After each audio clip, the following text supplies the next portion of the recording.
Il y a beaucoup de monde qui se pose la question. Pourquoi beaucoup d'ambassades et de consulats au Sénégal refusent de donner de visa? Bon nombre de zones d'ombre dans cette affaire. En effet, certaines ambassades ou consuls font du business dans les visas. Il y en a qui affirment donner 15 visas par jour, mais parmi ces 15, seuls 5 sont valables et légaux et ont un intérêt qui peut attirer les pays concernés.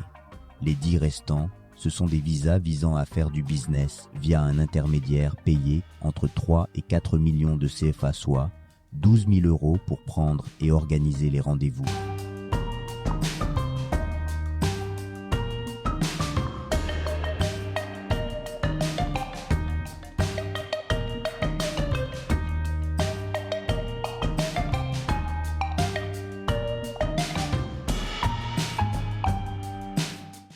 Une fois que celui-ci trouve des clients et gagne l'argent, le soir même, il s'entretient avec l'ambassade ou le consulat afin de partager ce qu'ils ont gagné.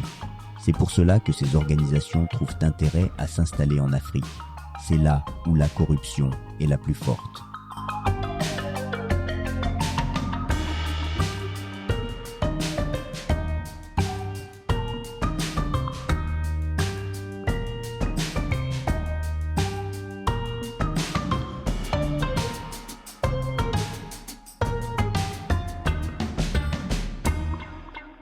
Comme vous le savez, au niveau de la France, en tant que Français, nous voyons bien qu'il y a beaucoup de population qui vient d'Afrique. Le gouvernement français favorise le fait d'employer de la main-d'œuvre bon marché plutôt que d'augmenter les salaires. Cela pose problème une fois que la main-d'œuvre est épuisée.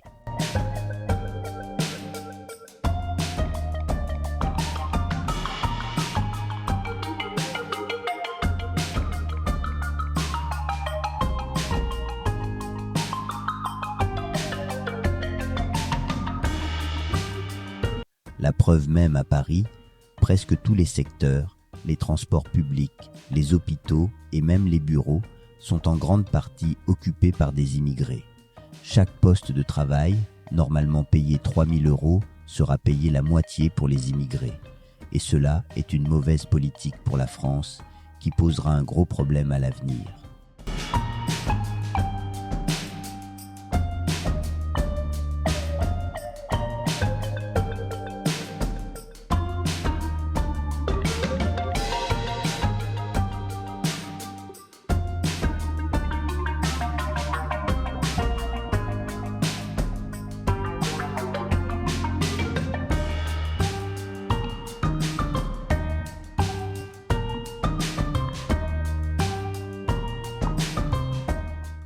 Pour conclure, les Africains n'essayent même pas de faire des efforts pour le développement de leur territoire. Leurs seules préoccupations sont les grandes maisons, les belles voitures et les belles femmes. C'est la raison pour laquelle le monde a pitié de ce continent. Par exemple, le Sénégal fait partie des 15 pays les plus pauvres du monde. Et pourtant, les belles voitures présentes dans ce pays ne sont jamais vues dans les autres pays. L'Afrique n'a même pas encore vu le bout du nez d'un potentiel développement.